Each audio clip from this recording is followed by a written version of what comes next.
waraankaa Itoophiyaa kana namoota walakka miiliyoona caalanitti irratti jeefam jedhanii waggaa lammeessoon isa kalees kamis yaadatame oole. Gareen adda bilisa baasaa uummata Tigraay TPLF mootummaan federaala dhukaas dhaabanii dubbii karaa nagaatiin furachuuf Afrikaa kibbaa waada seenanillee gabaasoti naannoo Tigraay keessa ba'an tokko tokko akka agarsiisanitti guyyaa kaleessaallee aleellaan xuyyoorratti fuftoolusi dubbata. Jaarmiyaalee mirgilmaan namaatiif falman Amnesty International dabalatee murtee warri waladhuu jiru kullamaan Afrikaa kibbaa mallatteessa fudhatu waan dansa taatus yakkootan armaan dur dalagamaniif itti gaafatame jiraachuu baannaan bishaan jissanii bishaan waraabuu taat jedhu. Waggootan 30 oliif Human Rights Watch irra horma ta'uun hoogganaa ture dhiyeen kan baallinan biraa akka dabarse falmaa mirga namooma kadhalootaan Ameerikaa Bikineziroot gamisaatiin dubbiin naga buusuu tuntamil kooftaanaa waan midhaaddu ta'eeruun ammoo yakkooti agammaatti Itoophiyaa keessatti dalagamaniif dalagamuu jiran baay'ee waan taateef haqni warra miidhameef hin kennamtaanaan nagaan jedhamu kun milkaa'u irra shakki qabaachuu fuulti utarisa barree. Waraan naannolee biyyattii sadeen jechuun Affaar, Tigraayiif Amaar keessa waggootaaf godhama jiruun qaamoleen achirratti hirmaatan cuf sarbamiis mirga namooma kolfaata ta'e jechuun dubartootaaf daa'imman dirqiin gudeeduuf adeemsi seera malee nam jimlaan fixu daratee yakkootan jibbisiisoo hojjetamaa turaniif itti gaafatami jiraachuu qaba jedhamne. Gaafatami jiraachuu baannaan du'a lafirra dhabam jechuun waaccifu irratti argaa. Haaba biyyattii kanaan alalle Oromiyaa Gambeellaaf Beenishaangumuus fakeessa yakki sarbamiis mirga namooma jabaa qaamolee nageenya mootummaatiin raawwatamaa turuuf ammallee itti fufee jiraachuu jaarmiyaalee mirga namooma kunneen deddeebiin barree. Mootummaa federaalaa fi TPLF gidduutti waliigalteen dhukaasa dhaabuu mallattaa'ee waraanni hamaan biyyattiin waggoota lamaan darbaniif keessummeessite xumuraa argachuu fi abdiin jedhu wayita uumame kanatti haalonni waliigaltee kana diigan bifa garaagaraan mul'ataa jiru. Tigraayitti haleellaan qilleensaatti fufuun miidhaa hamaa hordofsiisuun wayita dhagahamu ministeera muummee irraa eegalee hanga miidiyaalee mootummaatti jechoonni itti fufiinsaan itti dhimma bahamaa jiran ammoo qabxii torbaffaa waliigaltee kanaa kan ta'e holola bifa kamiinuu walirratti oofuu dhaabuu kan jedhu dubbii faallessu Kaleessa kibba Tigraay naannoo Maayicaaw jedhamutti haleellaan diroonii raawwatamuu miidiyaaleen naannichaa gabaasaniiru. Haleellaan raawwatame namoota nagaa irratti kan fuulleffate ta'uu ibsuun lubbuun namootaa darbuu fi hedduun miidhamuu gabaasan. Maayicaawun alattis kutaalee Tigraay birootti haleellaan wal fakkaatu raawwatamuu himu maddeen oduu naannichaa. Adeemsichi waliigaltee Pretooriyaa guyyoota lamaan dura mallattaa'e kan diiguudha. Mootummaan federaalaa ammumaa waliigaltichaa fi bitamaa ta'uu dhabuu mul'isaa jedhu. Haa ta'u malee gama mootummaa federaalaatiinis ta'e aangawoota TPLF taateewwan naannichatti mudatan ibsuun beekamaniin waa'ee haleellaa miidiyaaleen naannichaa fi aktiivistoonni garaagaraa gabaasanii kana homaa hin jedhamne. Gama biroon qaamoleen lameen haasaa jibbiinsaa dhaabuu dabalatee bifa kamiinuu holola walirratti oofuun battala waliigaltichi mallattaa'e irraa eegalee dhaabbachuu qabaa yaadni jedhu qaama waliigaltichaati. Ta'us aangawoota olaanoo irraa eegalee hedduun yaada kanaaf bitamaa hin jiran. Ministeerri muummee Abiy Ahmed waliigaltee araaraan booda dubbiin Arbaa Mincatti dubbatan miira wal himannaa fi waraana hololaa duraan ture irraa kan fagaate hin turre. Akkuma yaadattan waggaa lama har'aa obboloota keenyaan haleellaan gaddisiisaan nurratti aggaamamee ture. Ilmaan Itoophiyaa obboloota isaaniitiin haala hin malleen bakka ciisanitti qalamanii ajjeefamanii dhiibamanii turan.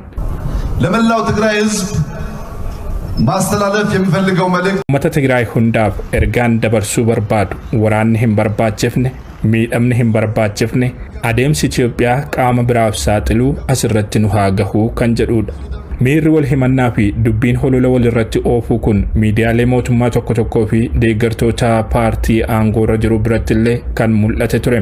Miidiyaan mootummaan naannoo Amaaraatti dhimma bahu Amaaraa Media Corporation ashabbaarii Hiwahaat jechuun garee TPLF'n itti fufiinsaan maqaa shororkeessaa jedhuun waamuu wayitaa filatu deeggartoonni garee mootummaa federaalaa tokko tokkos miira waliigalticha xiqqeessuu fi qabxiilee waliigaltichaa faallessu mul'isaa turanii jiru. Adeemsi waliigaltee gahame diiguu ammumaa bifa garaagaraatiin mul'ataa jiru kun waliigaltee nageenya kaaba biyyattii deebisuuf hedduun itti abdatan kana waraqaa qofa irratti hambisuu danda'an yaaddoo taheera.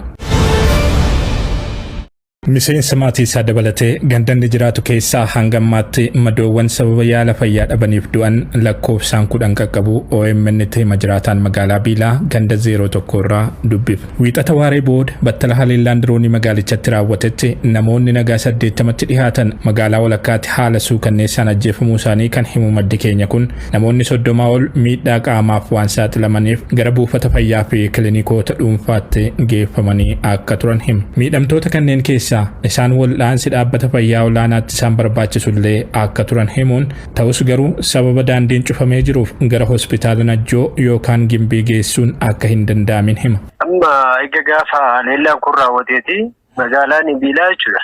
Kan isheen jirtu harka waraana bilisummaa Oromoo keessa jirti. Amma yeroo kanaatti elektiriikni hin jiru, wanti neetwoorkiin hin jiru. Waan hundumtuu rakkisaa ta'ee jira. Amma gaafa sana kan madaan kan lubbuun darbe malee jechuudha. Amma bakka itti yaalaman iyyuu rakkisaa ta'eera. Wanti itti yaalamanis waan hin jirreef baay'ee rakkisaadha.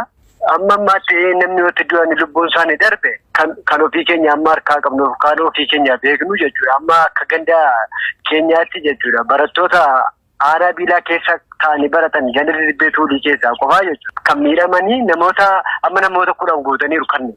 Nuyi harkatti awwaalee jechuudha. Kan ganda biraa malee jechuudha. Kan aanaa Biilaa keessatti Biilaa magaalaa keessatti rukutamanii alaa jechuudha. Hawaasni birmatee lukaan gara hospitaala dhihoo Najjootti geessuuf yaalus haalli daandiirraa kana gochuuf kan ayyamu miti kan jiraataan magaalaa Biilaa kun sababa yaala gahaa dhabaniif hanga ammaatti namoonni 10tti dhihaatan kaleessaa farratti lubbuun darbuu himee jira. Yeroo ammaa kana magaalaa Biilaas ta'u gandoota baadiyyaanichaa keessa sochiin daldalaa, geejjibi, barnootaa fi hawaasummaan guutuutti dhaabbateera jedhu namni OMN'f yaada kennan kun. Ollaadillee ol arguu dhabee rakkachuutti jira. Sodaarraa kan ka'e namni bakkee keessan deemu asii bachi deemuu hin danda'u. Dirooniin maqaa asii bachi naannoftuuf jecha namoonni hundumtuu sodaateeti kan inni jiraachaa jiru. Amma wanti daldalamu wanti nagadamu yookaan dukkaanni banamu tokko hin jiru. Wanti galu uummata mootummaa kan jedhamu qaamni mootummaa bulchiinsa ta'e kaabineen aanaallee namni tokko hin jiru. Isaniiti kan isaan baqatanii jechuudha. Gara aanaa biraatti akka odeessu jirutti aanaa biraatti gudaan jechuudha. Ijoollee fi daa'imman ola deemoo akkasumas maanguddootatu haleellaa diroonii fi waraana lafoon taasifamaa jiru kanaan ajjeefamaa jira jedhu jiraattonni. Haleellaan diroonii bulchiinsi Abiy Ahmed magaalaa Biilaatti raawwate gocha akkaan suukanneessaa fi gara jabina hamaan kan guutamedha kan jedhan jiraattonni magaalattii. Hawaasa magaalaa irratti haleellaa namoota nagaa adda baasuuf hin dandeenye raawwachuun gocha diinummaadha ni balaaleffannaa jedhu. Godinichatti haleellaa diroonii tibbana raawwatameen hanga ammaatti namoonni 100tti tilmaaman lubbuun darbuu OMN odeeffatee jira. Magaalota Najjoo, Mandii, Biilaa fi kanneen biroo irratti tajaajilli ifaa fi neetwoorkii adda citee jiraachuu kan himan jiraattonni mootummaan gochi suukanneessaan garasitti raawwatame akka ifan baaneef ulaa quunnamtii mara cufee jiraachuu himu. Biilaan immoo Biilaa dirooniidhaan rukutanii turanii Najjoorras Biilaan dirooniin naanna'aa jira marfachaa jira. Uummati immoo sodaa keessa galee jira. Diroonii ofirratti sodaatee Biilaa irratti nama baay'ee sababa fixee asii uummati magaalaa Najjoo immoo sodaa keessa galee baay'ee dhiphachaa jira. Gadiin ba'u sochiin hin jiru. Bishaan illee gam tokkoon jira gam tokkoon hin jiru. Daandiin tokkoyyuu hin jiru. Wanti tokko hin jiru sochiin tokkoyyuu hin jiru. Wanta hin jiru uummata Oromoo malaan alas keessatti kan jiran uummataaf akka birmatan bakka sagalee akka ta'an barbaadan. Maaliif haala rakkisaa haala muddamaa keessa maqaa jirruu fi bakka jiran hundumaati uummati Oromoo kee dammaqee nu bukkee dhaabbachuu fi nu birmachuu qaba jedhanii yaadaan. Maaliif rakkina baay'eedha. Ola deemaa karaa irratti hafaa jira. Wallaansa dhabee duutti jira. Rakkina hamtuudha. Amma wanti yaadamu uummati bakka dibee ol galuu yaaddeeti. Maaliif maqaa diroonii nu ajjeesedha. Uummati garatti gabaallee qixa kamittillee jechuudha. Gadatee galuu danda'a maqaan jireef uummanni Oromoo alas keessatti kan jiran bukkee dhaabbachuu nu birmachuu qabu jedhanii amanaa jiru. Godina Wallaggaa lixaa aanaalee garaagaraatti lolli jabaan tibbana waraana bilisummaa Oromoo fi humnoota mootummaa gidduutti gaggeeffamaa jiru har'a situufee ooluun dhaga'ame. Har'a aanaa beegii gandoota Giibaa fi Shombootti lolli jabaan gaggeeffamaa ooluu OMN qaamolee garaagaraarraa qulqulleeffatee jira. Gandoota baadiyyaa aanaa Najjoo dabalatee Laaloo Assaabii fi Yubdoos lolli jiraachuutu himame. Tibbana aanaalee mana Sibuu, Qilxukaarraa, Lataa Sibuu, Najjoo Jaarsoo, Baabboo Gambeel, Boojjii Dirmajjii fi Laaloo Assaabii dabalatee aanaalee godina Wallagga lixaa jala jiran hedduu keessatti waraanni bilisummaa Oromoo opereeshinii waraanaa jabaa gaggeessuun iddoo hedduu to'achuu hordofee lolli guddaan itti fufiinsaan naannichatti deemaa jira.